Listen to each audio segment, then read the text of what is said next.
Hallelujah. Siyaqhubeka abazalwane sisekhona emngcwabeni womfowethu. Hallelujah. Isend off le uNkulunkulu wethu asibekele yona namhlanje. Siyaqhubeka ngizocela ke manje ukubiza bomndeni ozokhululeka abomndeni kuzoba uThenjiwe. Ngizocela sihlabelele while sesasukumeza ngaphambili. Alikho igama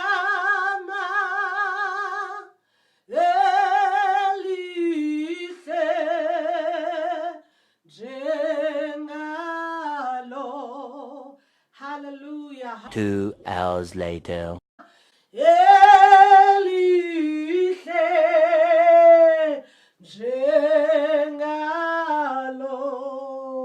Hallelujah. Amen. Ngisukuma nokubingelela abefundisi bami. Ngibingelele ama VIP ethu ahleli kwi VIP area.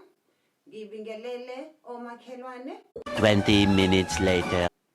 Ngibingelele nabo bonke nje abaphumelele ukuthi bazophelezela umalume namhlanje. Ngiyabonga ukuthi umndeni unginike ithuba lokuthi njenge breadwinner kube yimina engizobamela ngizokhulumela umndeni. Bazalwane ibhlungu ke inhliziyo yami njoba ngimelana njengamanje ngoba ukufa akuyona into enhle. Bese sihlale sithi uma sibuka kufiwa ngapha nangapha. Inhliziyo yami ke ibike ibebhlungu kakhulu ngoba ngiyacabanga ukuthi niyazi nani niyanibona ukuthi ukufa uma sekuvakashile kumane kungena endlini yomuntu kuthatha okuyena umuntu okuyena obalekile. Ukufa kuyayithanda igwili bazalwane, ukufa kuyabathanda abantu abaphila kahle, ukufa kuyamthanda umuntu osebenzayo. Ingakho ngithi namhlanje thank you Jesus ngokuthi uthe uma ukubona ukufa kuza la ekhaya wathi not with my Thenjiwe, wathi not with my breadwinner. Akujwayelekile ukuthi ukufa mase kufikile abantu babe nenhlanhla njengale nhlanhla esibe nayo la ekhaya ukuthi melifika idemon lokufa lafike lathatha vele lo useless. Lathi malifika idemon lokufa emzini wala ekhaya lathatha okuyena yena vele obenganalutho.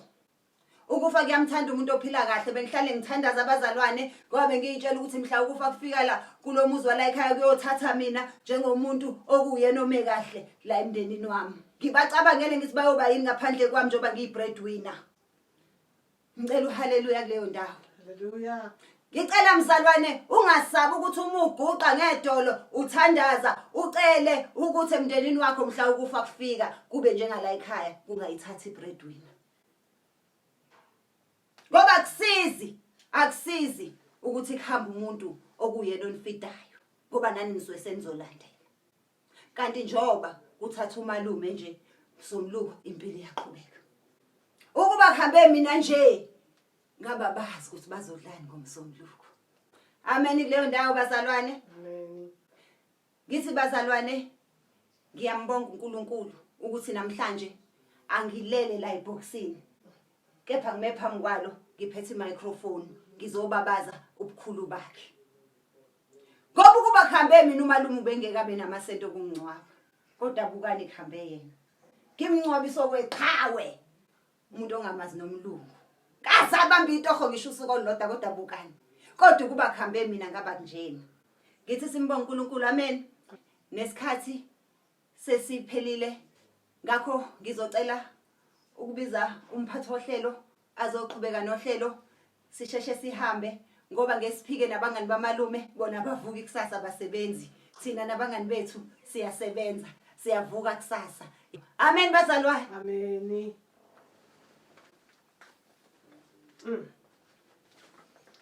Hayi bezwakala.